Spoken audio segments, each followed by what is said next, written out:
कहा जा रहा है कि प्रदीप जी पूरे जीविका दीदियों को भड़का करके काम बंद करवा दिए, कहाँ तक सही? देखिए ये तो उस समय भी जाएगा। इनके जो देख रेख करते हैं स्टाफ है, कहते हैं कि अगर आप आंदोलन में जाओगी, हड़ताल में जाओगी तो आपको हटा दिया जाएगा। कितना सहमत हैं? देखिए किसी भी कैडर को रखने हटाने का अधिकार तब तक हम लोग नीतीश कुमार एग्री हो पाएगी क्या दीदियों की मांग को लेकर? देखिए मुझे तो लगता है बिहार विधानसभा चुनाव है जी, अगर विधानसभा चुनाव में अगर ये जीविका दीदियाँ हल्ला बोल कर देंगे तो नीतीश कुमार तीसरे नंबर पे भी है ना, हो सकता है कितने नंबर पे नीचे चले जाएंगे इसका कोई अंदेशा नहीं लगा सकता है।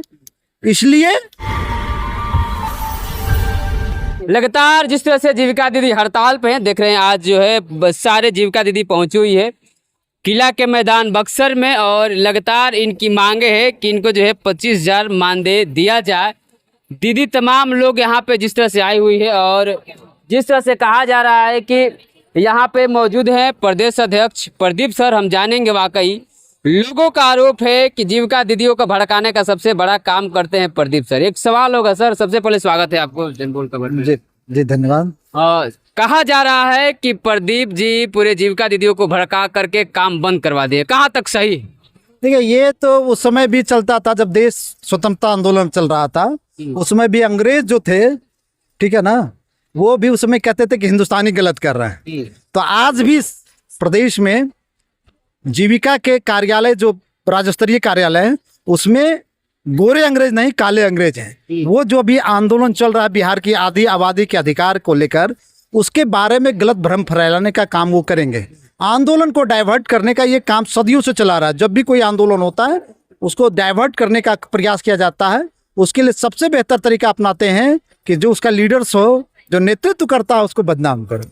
लेकिन ये जीविका दीदियां हमारी इस चीज को नकार रही है। जीविका दीदियां पूरी तन्मयता के साथ, पूरे समर्पण के साथ इस आंदोलन में बढ़ चढ़ कर हिस्सा ले रहे हैं। और ये आंदोलन सिर्फ बक्सर में नहीं, पूरे बिहार का आंदोलन है। पूरे बिहार में ये आंदोलन चल रहा है और वो वाजिब काम का वाजिब दाम लेने के आंदोलन जो है ये सफलता की बुलंदियों तक जाएगा। इनके जो देख रेख करते हैं स्टाफ है, कहते हैं कि अगर आप आंदोलन में जाओगी, हड़ताल में जाओगी तो आपको हटा दिया जाएगा। कितना सहमत हैं? देखिए किसी भी कैडर को रखने हटाने का अधिकार जो जीविका की पॉलिसी है उसमें किसी भी कैडर को रखने हटाने का अधिकार सीबीओज को है, संबंधित ग्राम संगठन और संकुल स्तरीय संघ को है। जीविका के जो कैडर है उसको ना कोई स्टाफ हटा सकता है और ना रख सकता है।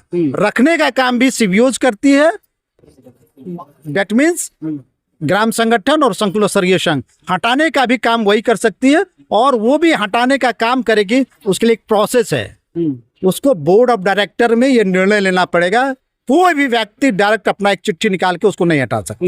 ये जीविका का मैनुअल है, ये नियम है, किसी के कहने से कुछ नहीं होने वाला है। लगातार तालाबंदी चल रहा है, तालाबंदी के बावजूद भी काम हो रहे हैं सर, तो इसके लिए क्या किया जा सकता है? देखिए एक चीज बता देता हूँ, मतलब ये तो सदियों से चला है कि जब हम इस देश के देश जब गुलाम था उस समय भी अंग्रेजों के विरुद्ध जब लड़ाई लड़ी जा रही थी, कई स्वतंत्रता सेनानी हमारे मतलब फांसी के फंदे पे झूल रहे थे। उस समय भी इस देश के राजे रजवाड़े अंग्रेजों की चमचेई कर रहे थे। तो ये हर समय होता है, आज भी हमारे बीच में है। कुछ वैसे लोग हो सकते हैं जो समर्थन में हो, काम कर रहे हो सकता है उसे लगता होगा कि भाई हमें इसी में आत्मसंतुष्टि तो वो करे, इसलिए तो कोई कहा नहीं जा सकता। और कोई भी आंदोलन में 100% 100% सहभागिता हो लोगों को, ये संभव है नहीं। हम लोग मान के चलते हैं कि 5-10% उस तरह के, तो भाई ठीक है आप करें, कोई दिक्कत नहीं है। कितना दिन आंदोलन चलेगा? देखिए आंदोलन निश्चितकालीन है। ये जो काला कानून 2 सितंबर 2024 को जारी हुआ है, जिसमें ये जिक्र है इस बात का कि आने वाले समय में जीविका के कैडरों को अब परियोजना यानी सरकार कोई पैसा देने नहीं जा रही है, जिसके लिए काम कर रहे हैं उससे आपको मानदेय लेना पड़ेगा।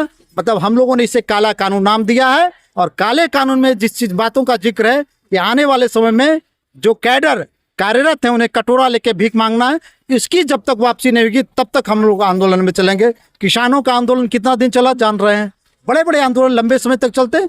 बड़ा जब कोई लक्ष्य होता है तो हमें मेहनत भी बड़े करने पड़ते हैं। हम उस बड़े मेहनत को करने के लिए तटस्थ हैं, पूरा संघर्षशील है और लगातार जब तक वापस नहीं होगा तब तक हम लोग। नीतीश कुमार एग्री हो पाएगी क्या दीदियों की मांग को लेकर? देखिए मुझे तो लगता है बिहार विधानसभा चुनाव है जी, अगर विधानसभा चुनाव में अगर ये जीविका दीदियां हल्ला बोल कर देंगे तो नीतीश कुमार तीसरे नंबर पे भी है ना, हो सकता है कितने नंबर पे नीचे चले जाएंगे, इसका कोई अंदेशा नहीं लगा सकता है। इसलिए मुझे लगता है कि नीतीश बाबू कुर्सी के प्यारे हैं, उनको कुर्सी चाहिए, इसलिए हर हाल में जीविका कैडरों की बात मानेंगे। अगर नहीं मानेंगे तो विदाई भी इस बार बिहार से उनकी तय। क्या लगता है सर, बहुत सारे जीविका दीदी अभी भी सीसी और पीपीएम डीपीएम के साथ में? ऐसा कुछ नहीं है, कुछ लोग हैं इक्का दुक्का हैं, उससे कोई हमारे आंदोलन पे प्रभाव नहीं पड़ता है। ये 7 दिन चलते रहा और चलते रहेगा। लगातार आप सुन रहे थे, प्रदीप सर सीधे तौर पर कह रहे हैं कि ये हड़ताल अनिश्चितकाल हड़ताल है। जब तक जीविका दीदी की मांग पूरी नहीं होगी तब तक हड़ताल हड़ताल हड़ताल रहेगा। लगातार बन रहे और देखते रहे जनबोल खबर।